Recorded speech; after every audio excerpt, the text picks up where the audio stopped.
like it helped you guys throughout the game? I mean, how big can home field advantage be moving forward? Yeah, just moving forward. I mean, that was an unbelievable atmosphere. Had so many people comment on just how cool it was to be at that game. The impact that they had towards, especially the end, they had the delay. They had, obviously they had to take the back-to-back timeout situation. You could feel it. I mean, it was a really cool atmosphere. The place was going mental. We need that as much as humanly possible moving forward, as much as we can get the fan base and community to continue to show up similar to that. That would be a fantastic home field advantage for us moving forward. What's the challenge going to be just to replace Britton Strange now that he's on IR? Yeah, I think Hunter Long has stepped up in a major way. Thought Johnny Munt, did a couple good things the other night as well, and then Quentin Morris has played better and better for us on special teams, and I do think that when his number's called in games, he won't flinch either. He was in on the third down, and I think 2 down in the low red zone, got in on a play that he had not repped all week, and goes in and executes it on the speed option. But I have confidence in that room to be able to continue to ascend and help us out, in the pass game and in the run game, both those guys. Well, I was going to ask too, just to follow up on that, in terms of the run game, how much of a challenge is that, just not having Britton there? Yeah, the physical presence for sure, the way that he plays, the violence, just he can pry some stuff open on his own just by playing the way he plays. And but that's on us as coaches. We have to get creative and continue to try to put those other tight ends in matchups that are favorable, and even if they are put in a tough position, having to block maybe a big or a defensive end, that I do trust those guys that they can get some of that stuff done. Coming off the big win, strong start to the year, do you worry about how this team will handle the success?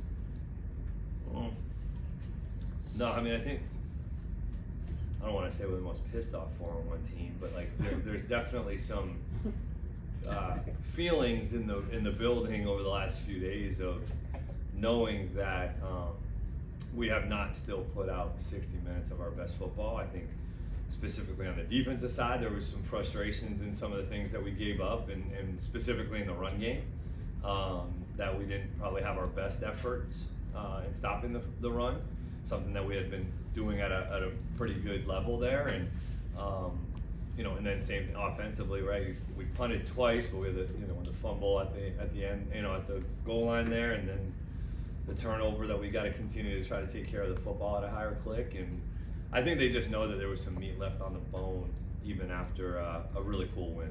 What makes Seattle's run defense so good? Man, I was just talking to Tony and James about that earlier. It's like especially in the first half of games, like those guys come out and nobody's running the ball on those guys really.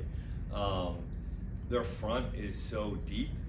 They've got 8 guys up front that have played high level football in the NFL and have all been impactful starters at some point in the National Football League at one point. So they're very active. They move a lot up front. They stunt them. They move them. They'll pressure. Their movements are very well coordinated up front, and they have good players. They have good players that have created havoc. They have definitely played on the offense's side of the line of scrimmage often this year. They don't stay blocked long on double teams, so huge challenge for us both schematically and personnel-wise for us to have to go move the ball and run the football effectively. We're going to need to. Have you talked you've talked before about how you're really emotional and Trevor kind of helps balance that out. Do you think the rest of the team has sort of kind of adopted your personality or gotten close? I hope not. No. No. I think that it was weird because when I got here and had a lot of conversations with the guys individually, there was a little bit of a chip on the shoulder and a little bit of a frustrated but eager mentality, and so I think that was pretty innate with some of the guys, where that's kind of been my approach in general and where I coach.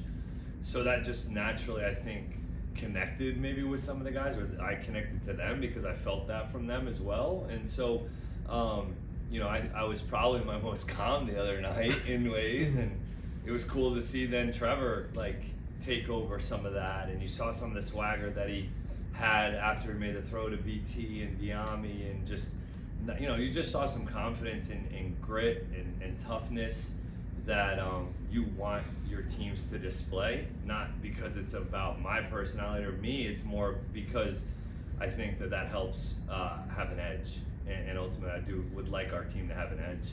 Were you like that as a quarterback too, or did that kind of evolve? I had a couple personal fouls as a player, as a quarterback. Yeah, so I probably was in a lot of ways. I mean, I wasn't really a trash talker necessarily, but I think I was pretty limited athletically, and so had to use the mind as a weapon as well, and to try to get yourself in competitive mode to play, and come from a small state where football is not really that important in ways, or wasn't at the time maybe in terms of recruitment and exposure, and you go play FCS 1AA football and you feel like you're better than that, and go and try to win as many games as humanly possible while probably feeling like you're maybe a little under recruited. Maybe that's where that comes from. But no, I had a great experience, man. I had a great experience. Trevor ran or scrambled 10 times Monday night. I don't think he, unless I'm missing one, I don't think he slid once. If you had a conversation about that, he said given his history, he doesn't want to slide. He got knocked into, next year. We talked about it downstairs after the game. Okay. We did, like in the lobby, we were talking about it, and I said, dude, I just want you to protect yourself, is whatever that is for you. I can't truly tell you what that looks like because I haven't been in your shoes at this level, and so we talked. I was just like, dude, it does frustrate as well. It'll frustrate the defense more when you do run, and now they don't even get to touch. Now they don't hit when you slide. When you slide, yeah. So it can frustrate and irritate the opposing team, the opposing defense, when you're able to get out, still remain a passer, but then you do take off, and now they can't touch you, and it's like that can become frustrating for them. So that's the little game within the game that we were talking about.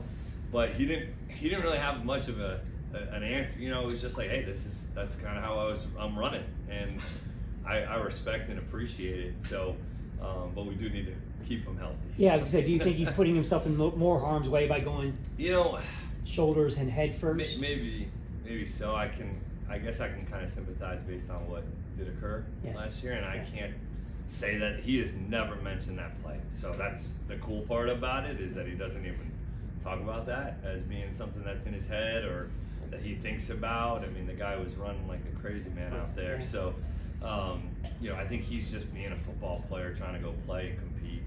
As a quarterback, just how much do you appreciate Sam Darnold's journey, and what does it kind of say just about that position and how surroundings can kind of impact? Yeah, I got a lot of respect for Sam.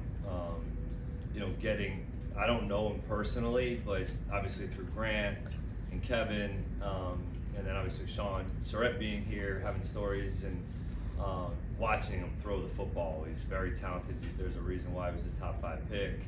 I remember all the comebacks that he had at SC, and to see guys, so much of playing this position, I think, in this league is timing and circumstance.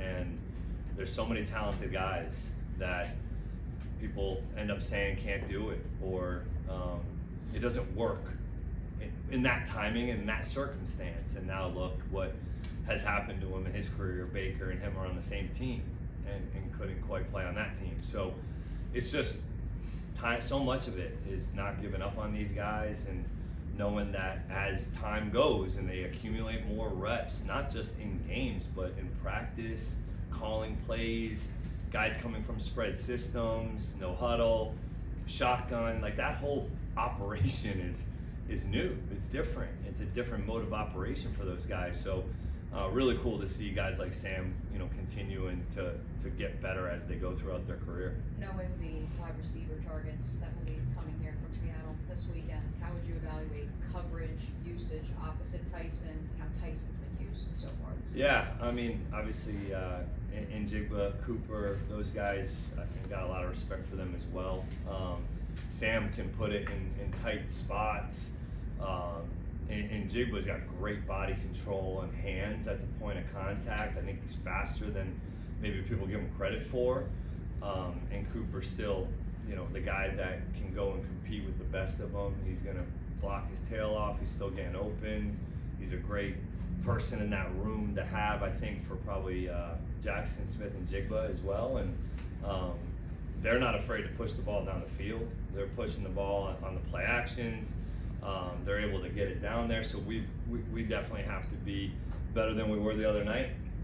In terms of, we had some communication errors in the back end. We did have a few, you know, one-on-one opportunity, you know, type plays that we didn't end up coming down with. But I do have a lot of confidence in those guys back there. What that looks like from a rotational standpoint, I think we'll know a little bit more in the next day or two. I thought Travis makes a good play on Kelsey on the third down. Monteric makes a huge deflection on a big-time play.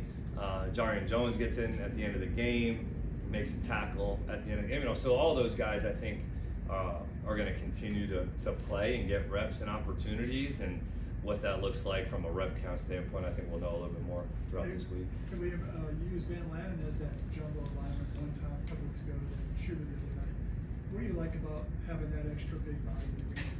Well, especially with Brenton, you know, now being out a little bit, it's like just, you're always trying to look for opportunities to take something off the tight ends, right? Like they have so much on their plate from the pass game and the run game, and when you're trying to get them matched up, specifically maybe in pass protection or in the run game, you're trying not to match them up with a defensive end all the time, right? And I think that's probably where the jumbo can come in and help you just take a couple of those downs, hard downs off of a tight end, to where that matchup is a little bit more favorable for us in ways. So I think that's something that we'll continue to build off of, and it's great to know that those guys can go in and handle it mentally, because they're not being tagged as an offensive lineman, and they have to know the why formationally, you know. And now we try to keep it pretty simple, so it's not multiple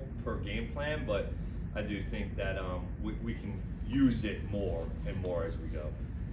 I just want to give you a chance to clear the air with this Eli Dion thing that you wrapped up in. Is there, like... I have no idea what that is. You know, I'm really... The only thing said was just that he practiced a little bit more on defense than offense, so not really too sure what that's Okay. Hey, follow up on Cup. You came in the league.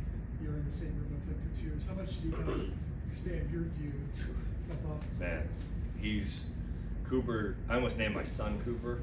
So, in a lot of, yeah, that's how much respect I have for him.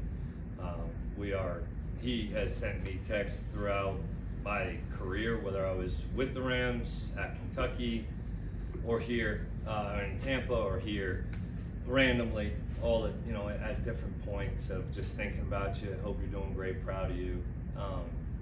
Definitely more than just a player-coach relationship. I learned so much more from him than, and like guys like Matthew, and I learned so much more from them than I think I probably ever could have given them as a coach. His understanding of all 11 on the field, his understanding of the run scheme, blocking assignments in the run game, his understanding of the quarterback's timing and rhythm, progressions, reads, coverage. I mean, he's the smartest football player, him and Matthew, you know, that I've ever really truly worked with for an extended period of time, right?